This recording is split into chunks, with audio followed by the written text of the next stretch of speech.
I want to tell you a hard truth about the music industry. Skill will not make you successful.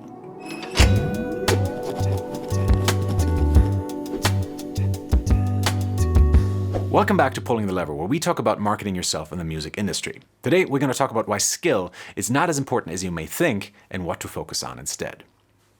You can spend all day learning and writing and becoming a better musician. But whether you'll be able to make a living with it is a completely different question. And I know this because I had teachers and students that were incredibly talented, with an impeccable work ethic, way better musicians than I am. Incredible hearing, incredible technique, incredible people, likable, talented, hungry, but they're still playing small cafes, financing their music careers with the proper job. And there is a lot of anger in those people because they look through the charts and what do they see? Lots of pretty faces, but not a whole lot of skill. And I understand this anger. Of course, it's frustrating to work on something for years or even decades and someone else just stumbles on the scene and makes a big splash. But I think the problem doesn't lie with the system. It lies with those skilled musicians who don't understand why people listen to music. And that is mindsets like reliability and a strong vision and yes, a good heart, but above all, the ability to make another human being feel something. I recently gave an interview where I defended Marilyn Manson's songwriting. It occurred to me then that when most people think of great songwriters, they think of the likes of Paul Simon, John Lennon, and more recently Bruno Mars, Sia, Ed Sheeran, and Max Martin. And it is true that they produce some incredible music. But music doesn't have to be beautiful or elegant to be good. It just has to make you feel something. And in that regard, Marilyn Manson is just as good as Ed Sheeran. He just uses a completely different set of tools that Sheeran would never touch. Kurt Cobain is often a welcome example for this. He was musically uneducated, couldn't keep the time, had no proper vocal technique, and yet, between Nirvana and some band from my neighborhood, I know who I'd rather listen to.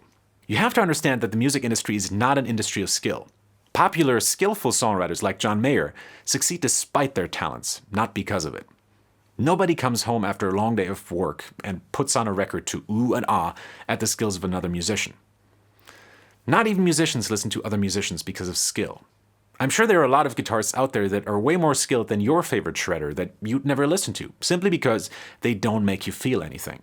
Now be honest with me, what would you rather see? A 2-hour concert of someone playing one 50-minute solo after another with incredible skill and incredible sound, or some dude that can't play or sing, but who performs as if his life depended on it?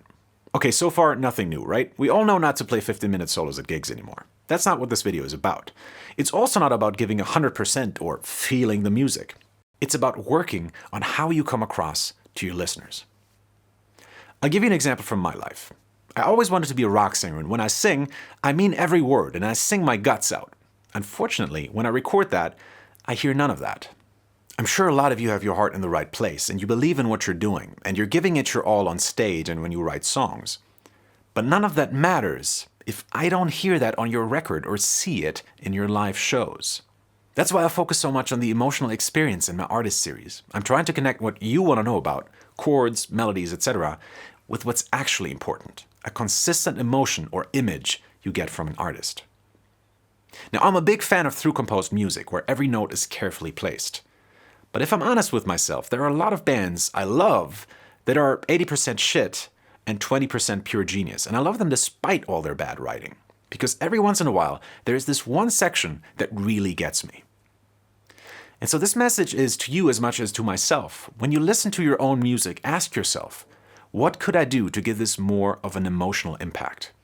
And then no matter what that is, even if you think it would be considered bad writing, actually, especially if you think it would be considered bad writing, just do it. Emotions are never wrong. If you're feeling it, that gives you permission to write anything you want. I'll give you a visual image to go with that. The kind of song I'm describing is not a 3-legged perfect thing that sits comfortably on its own.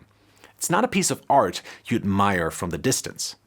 Imagine instead a song that only has 2 legs that will topple over without you, where it's necessary to push back, to fill in blanks, to ignore some weaknesses in order for it to stand. Often the songs that let us as listeners do some of the work will have the strongest impact. It's that song on the album that you didn't like initially that slowly grew on you, and now it's your favorite song. And the charts do that too. I'm thinking of Jennifer Lopez's Booty, the song, not the body part, although now I'm thinking of both. Unlike Jennifer Lopez's actual booty, that song is skin and bones. It really depends on the listener to fill in the blanks. This is such a physical song that you practically need to dance to it to really get it. And trust me, listening to that song sitting in front of your computer really doesn't work. It needs you to get up and push up against it, to physically react, and you can stop snickering now. Other songs might require a more mental reaction, like Usher's Climax, which plays with expectations that we have to bring to the table. You may remember me calling this implied tension. This is a principle that we see more and more of in the charts. For a complete explanation, please refer to my book, The Addiction Formula, which breaks it down into actual techniques. And I think it's really a massive part of the new sound. There's a similar movement going on in marketing at the moment, what's called the ask method. Instead of straight up selling your products to someone, you give them a few questions to answer, and then present them with the best option based on their answers. By reacting to something, we invest a part of ourselves into it, and because we love ourselves, we fall in love with that thing too. And in the 21st century, that is how we make people feel something. Remember, it's learning by doing, not show and tell. Stay gefährlich.